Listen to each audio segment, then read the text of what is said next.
are they a dynasty? It doesn't really matter, right? Like, they're going to be remembered as game changers.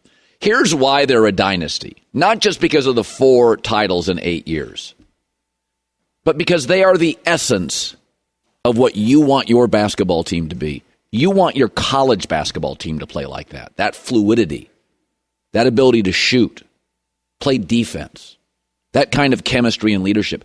They are what you want your AAU team to be, your international team to be. They are the envy of the league. They're smarter than you.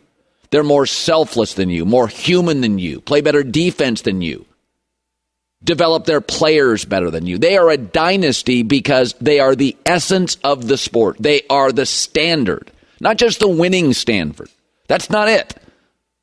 They have the best owner and the best GM and the best coach and the best, most selfless star. Selfless star, not about him. The Miami Heatles were bought, the Spurs were boring, and the Lakers were great briefly. I find them the easiest dynasty in basketball in my life to root for. I was rooting for Steph last night. For some reason, still has to validate his greatness. I was rooting for Clay last night, who's had to overcome, as one of the nicest professional athletes in the country, 2 devastating injuries. I was rooting for Wiggins last night, a really nice kid who was labeled a bust, though he never was. And yes, I was rooting for Draymond, because nobody's ever quite understood outside of Steve Kerr how valuable he is. Yes, Steve Kerr's putting him on the floor for 40 minutes. You don't think he's any good. I'm going to go with Kerr's judgment. Kevin Durant bailed on them. They suffered multiple injuries and were the worst team in the NBA 2 years ago. And now they're back. That is really easy for me to root for. New England, Alabama football, the Yankees in the early 90s. It got repetitive. Congrats, New York, you bought yours. Yes, this is the highest payroll, but that's because they continue to pay people they found in the second round. Steph Curry, the second guard taken in a draft. Klay Thompson out of Washington State. Yes, they pay the guys they drafted and developed because they want to create a core, a community, and loyalty. There's so many storylines, overcoming injuries, KD bailing. We've seen him fail. We've seen him awful. Maybe it's because it's 3 different eras. There was the Splash Brothers.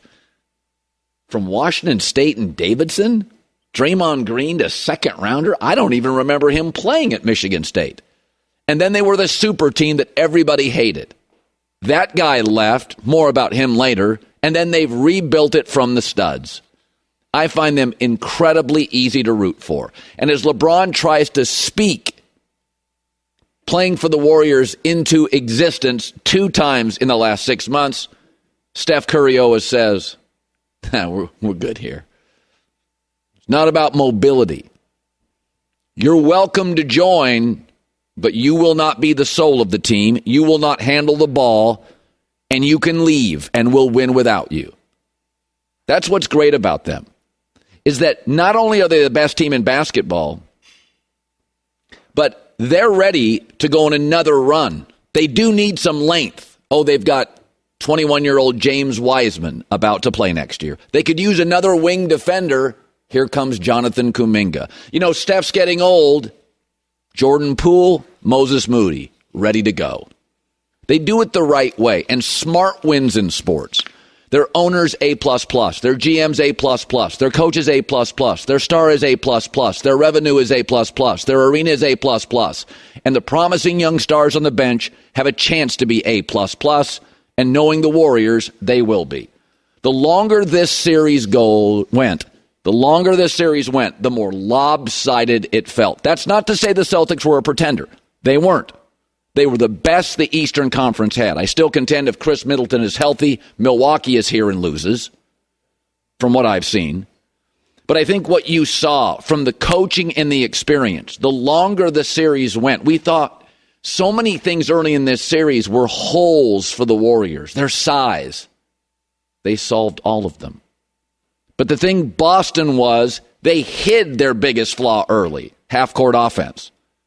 And once again, the smartest team in the league exposed it. Those last 3 games for the Celtics against the Warriors, they could never break 100 points. Listen, I'm a capitalist. I like to see hardworking people succeed. But even I would acknowledge I'm over Alabama football, and I was tired of Brady Belichick, and the 90s Yankees were amazing. But there's something about Instead of buying a mansion, buying a house that needs work and fixing it up yourself. It feels more special. And the KD Warriors didn't feel like this. The pre-KD and the post-KD are different. Steph and Draymond talked after their 4th title in 8 years last night. This one is definitely different because of just the 3 years of baggage we carried coming out of that Game 6 in 2019. And, I can say it now, but I don't know how many teams could carry that for as long as we had with the expectations of, comparing us now to teams of past and make it to the mountaintop again. A lot of people in that locker room that are enjoying this to the fullest, and they should. Winning is the most important thing, and that is always the goal. That is always the main focus. For us, it's just about getting back to these moments and winning, and we know what that feels like, and we know what that takes, and we rely on each other. We depend on each other for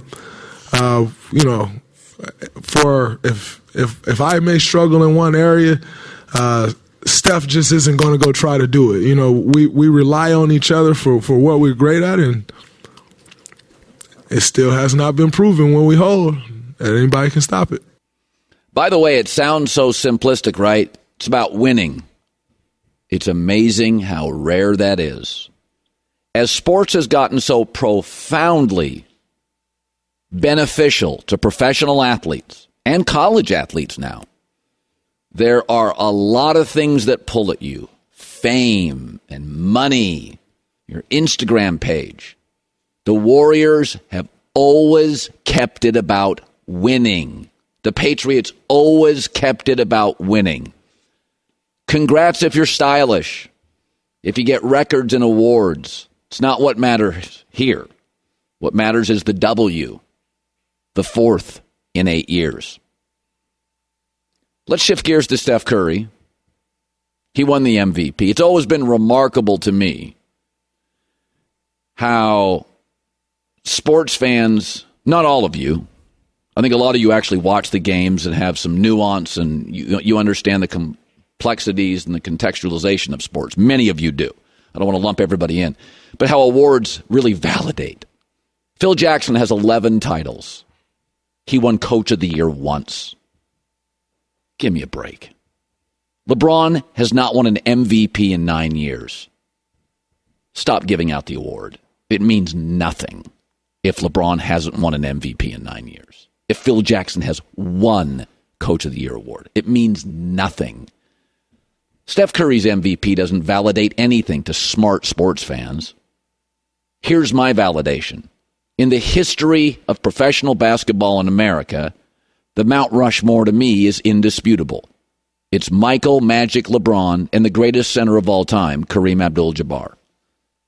But just down the road, maybe 5-6 miles, there's the Mount Rush a little less. It's that second mountain range, and it's Russell, Bird, Kobe, and Steph. And I don't think it's even remotely arguable.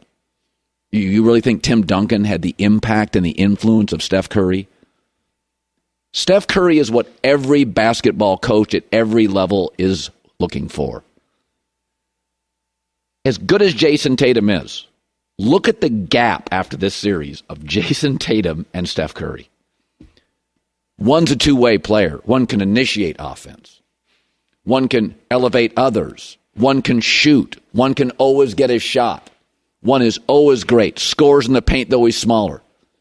Can shoot from further out, though he's not quite as strong. I don't think there's anything close. The only mystery to me is why did it take so long for everybody to figure this out? 5 years ago, you'd all taken Westbrook over Steph Curry. And I think one of the great strengths of Steph Curry is he's normal. He's never gone weird on us. That's what money and fame does to a lot of athletes. They get weird. Even though they grow up good parents, humble beginnings, it becomes about stuff that doesn't really matter in the big picture. To Steph Curry, what's always mattered to him is people. He could have bailed. Yeah, he could have bailed last couple of years. Get me out of here. Everybody's hurt. I need more people around me. I talked about that wrongly on this show. He's normal. He's humble like most Americans. He cares about people beyond himself. He wants to be part of a community. It's not just about him, it's about us. And Steve Kerr talked about that after. The thing with Steph is, without him, none of this happens, and that's not taking anything away from Joe and Peter's ownership, because they're amazing owners, built an incredible organization. Bob Myers, a hell of a GM, and, our players. We've had so many great players, but Steph ultimately is, why this run has happened. I'm happy for everybody, but I'm thrilled for Steph. To me, this is his crowning achievement in what's already been an incredible career. Tip of the cap to the Warriors, and most of all to Steph Curry, who remains a lunch pail guy in an industry, in a sport of stars and distractions everywhere. He still feels like he punches the clock, and I think that relates to a lot of people, including everybody inside this organization.